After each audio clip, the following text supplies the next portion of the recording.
do that throughout today's show. But Cecil is here. We're 2 days away from the NFL season kicking off.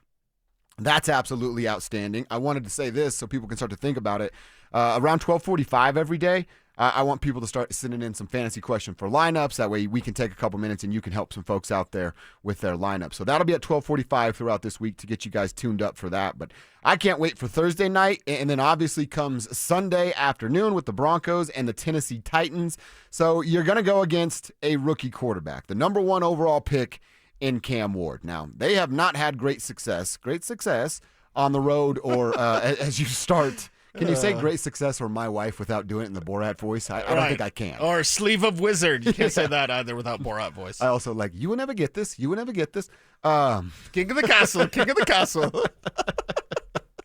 But when it comes to the Titans and their rookie quarterback, we know that they're just starting this process. The Titans might have said the Super Bowl word during training camp, but realistically, this is the beginning of what the Titans hope is a long career for Cam Ward. Sean Payton was asked yesterday about how you get ready for a guy like this. Do you look at Cam's college tape or do you just study the Callahan offense? Here's what Sean said. We do all of it. So you have a limited exposure in the preseason with him. Then you would go back and look at his college tape at Miami just to get a feel for not only arm strength, but, how does he handle pressure? How does he handle zone? And so we do a pretty in-depth study. And pretty normal when you play teams early in the season, maybe to not have all the information you might have when you play a team in, week 8 or 9. All right, now this is, and he kind of hinted at it here, but here's where my brain goes. Rookie quarterback, not a ton of playmakers over there on the Tennessee side, plus a really good defense on the Broncos side right, to check those 1 or 2 playmakers, maybe 1.5 is what we'll call it. If you're a VJ, don't you just send everything at him for the first, make him as uncomfortable as possible, get him in his head, get those wheels turning too much for a rookie, and just show that he's in over his skis in week 1. Isn't that how you start the game? Yeah, that's how you start the game, and you make sure you don't give him confidence with his legs. Yep. Because Cam Ward will drop the ball, he'll drop his eyes first, and he'll take off to run. So all you have to do is make him get off his spot, and he'll leave. He'll abandon that play faster than you can say whatever fast. I don't know. Pop pass out. Yes, faster than you can say, or remember, pop pass out. That's what you do. Send the house, move him off his spot, and then make sure he doesn't kill you as a runner. Because he can. I like that. And he'll gain momentum then if he gashes you for a big, 15-yard gain, 25-yard gain, where he pulls the ball down, he tucks it and runs, and you've got your back turned. Don't allow him to do that. So I'm not saying mush rush this week, which go as deep as he is and then collapse it, but you're going to have that mindset of this is a different style of quarterback. Daniel Jones can run in week 2. Week 3, Herbert can scoot a little bit, but this is the most athletic quarterback you're going to face this year?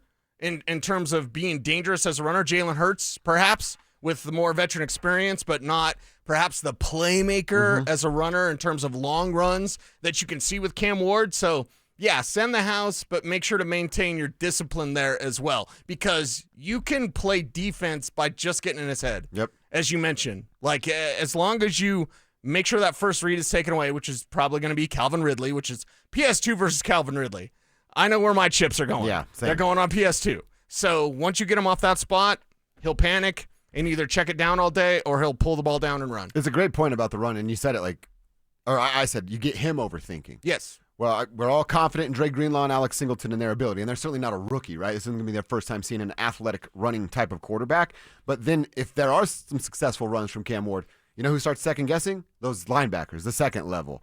Maybe not Benito because he's just pinning his ears back and going, but a Cooper, maybe where he's standing or trying to seal an edge. You don't want any of those guys second-guessing because Cam is having some success with the run, and then at some point comes something over the top where that Calvin Ridley does break free or somebody in the middle of the field, and now you have to worry about play-action stuff because of the success there. Now, I still think the Broncos are going to have their way with this young Cam Ward quarterback, but we can't put it out of the realm of possibility that there's some success running from Cam, some success running as a team from the Titans that allows them to stay on the field, work that Broncos defense.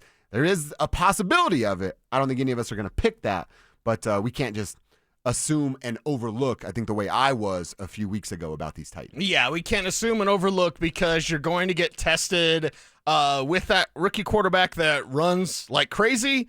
You're also going to get tested. I'm just checking the health status of Chiggy Okonkwo, because you mentioned how they have a couple of weapons. They have Calvin Ridley. They have Chiggy Okonkwo at tight end. Mm-hmm. And what do we know about this defense? Tight ends have been a problem, especially like Chiggy, who's like a Delaney Walker, a Jonnu Smith type of player where he's a run after the catch guy. Yeah. But I love his game, and that's a player that you're going to have to be concerned with if you're the Broncos. So make sure your weak spots. You were weak against the run last year. You can't be weak against Tony Pollard because Tyjae Spears is hurt. So don't be weak against him. You were weak against the tight end. Don't be weak against Chiggy Okonkwo or anyone else playing tight end with a rookie quarterback back there. And then a rookie quarterback with some wheels, yeah, make him pay. Yeah. Welcome to the NFL, kid. I thought you said Chingy at first. I was like, he also plays football? He's got to be 40 now. A couple more from Sean Payton. Now, this again, how many times have we heard Sean say this? You and I actually defined what fast start meant last week because Sean has said it so much. Sean talking about getting off to a fast start. Look, it's the schedule, it's the sense of urgency. Ultimately, it's the preparation, the details in this game plan, in the team we're playing, everything from hydration to recovery during the week so that they're at their best, peak performance on Sunday, sleep included, all of that. And that really isn't even discussing the football scheme. All right, so not even talking about the football scheme. I like that he said the schedule because that's where you and I went on Friday of like, does it mean 4-1, 3-2, 2-0? What does it mean? And you know what? I want to know something from Broncos country. I think Kevin asked this earlier in our text thread too. Kevin used the term must win. I don't know. Must win week one feels a little strange. I thought he was kidding when he sent that text. But I would say this. Does it have to be like, do you have to, I don't want to say win big. That's putting him in a bad spot week one. Yeah. But do they have to really pass the eye test? Like, even if it's not a win big, like Bo has to look good. The running game has to be there. The defense has to get after Cam Ward. Marvin has to make a play on special teams. Or Jaleel. Your coffee tasting great because of Jaleel. You know what I mean? What does passing the eye test or starting fast mean against Tennessee? I want to know from us, and I want to know from Broncos country. Yeah, and from us, it is you wax them. Wax them. And this is a win. It is a win that you should, double-digit points. Like, that's the thing. If you come out there against Tennessee and you barely win, 17-14, 17-16, 21-20, that's not going to feel good. Barely beat the Titans, that's not going to feel real good. It's going to count as a W. You're going to forget it. You're going to move on. We're on to Indianapolis, okay? But with the disparity that you have between these two teams, if you're truly a Super Bowl contender, I would ask you this. There's the old saying, like, what would Jesus do? Okay, well, what would the Eagles do? The Eagles are Super Bowl champions. Mm-hmm. And no, I'm not comparing to the Eagles to our Lord and Savior, but, like, what would the Eagles do? Trade. Eagles are playing the Titans week one. What do they do? Trade for someone. After the trade, what do they do? They kill him. They're going after Cam. Yeah, they kill him. They kill him. It's like 35-3. So if you are truly a Super Bowl contender, you're not going to go out here and, just kind of half-heartedly play against Tennessee. No, you're going to wax them. I want 3 picks, 3 interceptions, or give me 3 turnovers. I don't care. 2 picks and a fumble from Cam Ward. I want this Broncos defense to lead the way while the offense figures it out. And again, I'm going to alert everyone, and we're going to be sedate on this show. This offense is going to have some struggles. This offense isn't going to look real sharp to begin with. Now, they'll need to by week 3 or week 4 at the very latest. Yeah. But when they're a little bit off offensively in week 1 and week 2, I'm not going to lose my mind. I'm expecting it. But I expect this defense to show up and kick the crap out of the Cam Ward Titans. Cam Ward, you know what Cam Ward should look like? How Dion looked on the sideline Friday night. JV. That's how it should look. Timeouts, yeah. What? Yeah. Should just look confused. Like, I don't really know what's going on right now. Cannot wait for Sunday, but the first game happens on Thursday. Football season is back on Thursday. That means our King Supers fan football pick'em is back as well. Head to denversports.com/picks to sign up and play for your chance to win a $3,500 ultimate big game party. You've got to get signed up before the first game Thursday, and then you have to make your picks every single week. You get some bragging rights against fellow fan listeners, and you can see how the rest of us do. So you can talk crap about us on social media. Oh, you know what else?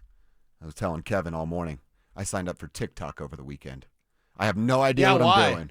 I got a long-term plan. What is it? Don't die? I I'm going to figure it out a little bit. Figure it out slowly but surely. Okay, well, tell me then, because I have one for my comic book business. I haven't really? posted yet. Yeah, I don't really posted know either. much about it, and I'm just like, I guess I, want to make sales. Well, so you're going to be there on you go. my first one because I did that video of you with the coffee in. There you go. I'm going to try after work. So by about 11 p.m., I should have that thing up. You'll be an expert? Okay. Yeah. I'm at Joshua Dover Radio if you're into it. What is it, Smoking Gun Comics? Yeah. On yours? Yeah. Boom. We're TikTok homies. Let's do this. All right. We are going to check